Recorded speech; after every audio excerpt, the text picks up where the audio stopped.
Good morning. So, papakita ko sa inyo today ang resulta ng construction, ng extension ng aking bahay.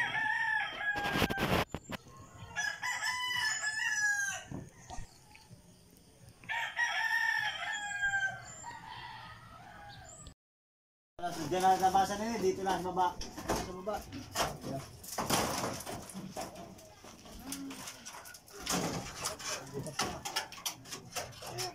Butang data si Buta. Alin? Alin ang abutin? Bye-bye. Bakit? Ano lang? Saan ilalagay? Ay, dyan sa ano? Iaano dyan sa butas? 3, 4. Mga ritaso.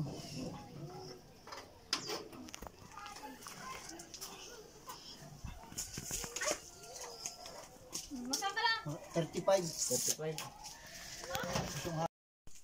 Hello, good morning. So, ito na yung natapos nila kahapon. Nabubunga na lahat. Hanggang dun sa dulo. And ngayong araw, ang gagawin nila is flooring dito sa kusina. Hello, shout out sa aking dalawang alaga. Good morning. Ayan, and then, ayan yung pinto na galing sa loob. Ayan, binutas na kahapon. Wala pa ako dyan panlagay na pinto. So, today, magpo-flooring sila. Yan lang. And then, ito, na-flooring na din ito. Ayan, natapos na siyang asintadahan. Finish na lang. Finishing na lang ang kulang dyan. Thank you, Lord. Pinagbigyan kami ng 2 days na init. So, ngayon umuulan ulit. Pero okay lang kasi sa loob na sila patrabaho.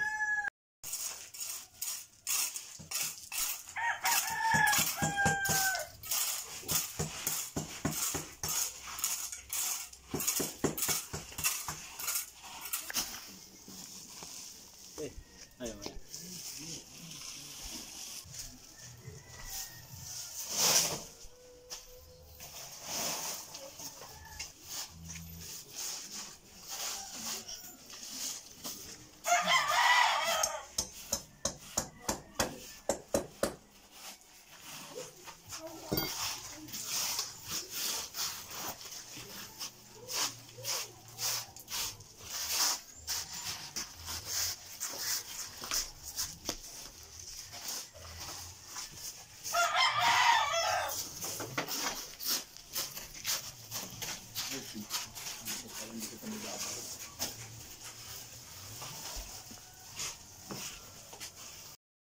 Ganito pa.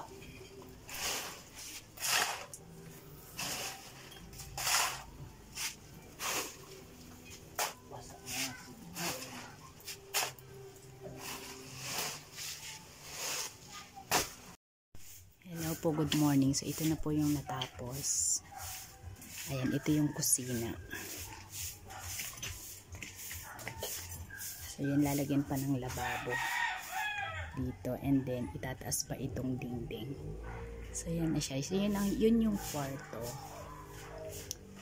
May hollow blocks pa naman. Idadagdag dyan. Yun yung kwarto na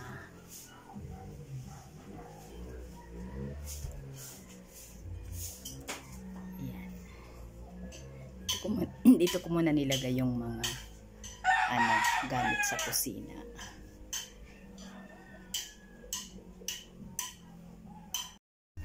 Ayan, may natira pang graba and buhangin.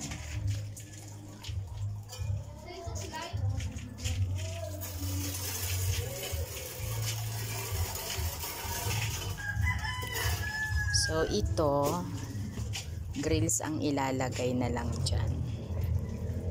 Parang gate. Ayan, kasi malaki siya kung pinto ang gagawin. So, lagyan na lang siya ng grills na dalawang parang gate. And then ito, nilagyan niyang isang patong Tapos dyan, so yung 3 patong pa ng hollow blocks ang kulang kasi isasagad siya dun sa taas. Ito, isang hollow blocks dun sa taas, yung heater yata ang tawag doon. Tapos bintana na siya dyan para maliwanag, hindi madilim sa loob. Tapos ito yan, ginawa siya ngayon. Tsaka pinto dito. So yun na lang, konti na lang. Okay na. Tsaka finishing na lang. So yan na po yung ano, sa kwarto finishing na lang. Yan. Okay na yung flooring. And then lababo pala dito. Dito ilalagay ang lababo. May abang na siya na bakal. Yan. Good morning. So this is the kwarto. Kwarto ng dalawa. Ayan. So itong bintana, nilagyan muna ng yero pansamantala, and habang wala pang sliding window dyan. So yan muna para protection sa ulan. Kasi maulan talaga, and then malamig sa gabi. So nilagyan ko siya ng konting butas, siwang, para may pumasok na hangin. So dito na kami natulog 3 kagabi. So dito tabi-tabi kami dyan kagabi. So ngayong umaga nagre-ready sila for school. Yan, malaki ang area.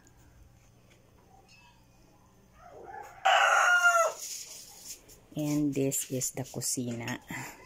Hi ate, good morning. Dalian na ninyong kumain at malilate kayo. So ayan, natapos ng anuhan, lagyan ng pader yung division ng kwarto and kusina. And may natira pang 3 semento. So dito ko na inilagay yung mga ay sanggol. Ayan. So malaki ang space ng kusina na ito. Ayan, nandyan kasi yung tubig, kaya dyan ko nilagay muna yung washing. And then wala pa siyang gate, kaya harang muna siya dyan. So ayan, natapos na itong i-flooring and then bubungan. Tingnan natin sa labas ang itsura. Ayan, marami nang sinampay kagabi. So yan yung area ng kusina. Mula dito, ayan, letter L ang style. O, dyan na agad. So ito, if ever na ilalabas itong banyo, sisirain ko na tong pader para maiwas na yun, mas maiwas yung kusina. Kapag itong banyo is nailipat na doon sa labas. Kasi malaki pang area dito sa likod. Dyan. So, dyan ilalagay. Hi! Shout out sa aking 2 pets. Mag-asawa sila, guys. Yan. So, their name is Guapo and Magayon. Magayon means beautiful. Hello! May ampon. May ampon dito. Pusa. So, yan po as of now ang mga natapos. Yan, doon sa dulo wala siyang ganyan. Ang tawag dyan, insulation. Doon sa dulo kasi labas na yon.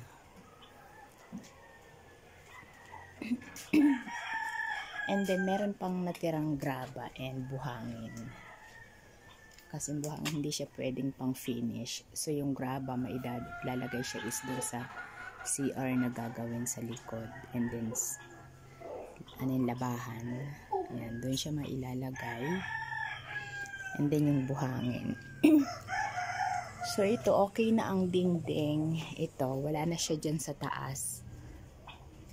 Kasi bintana siya.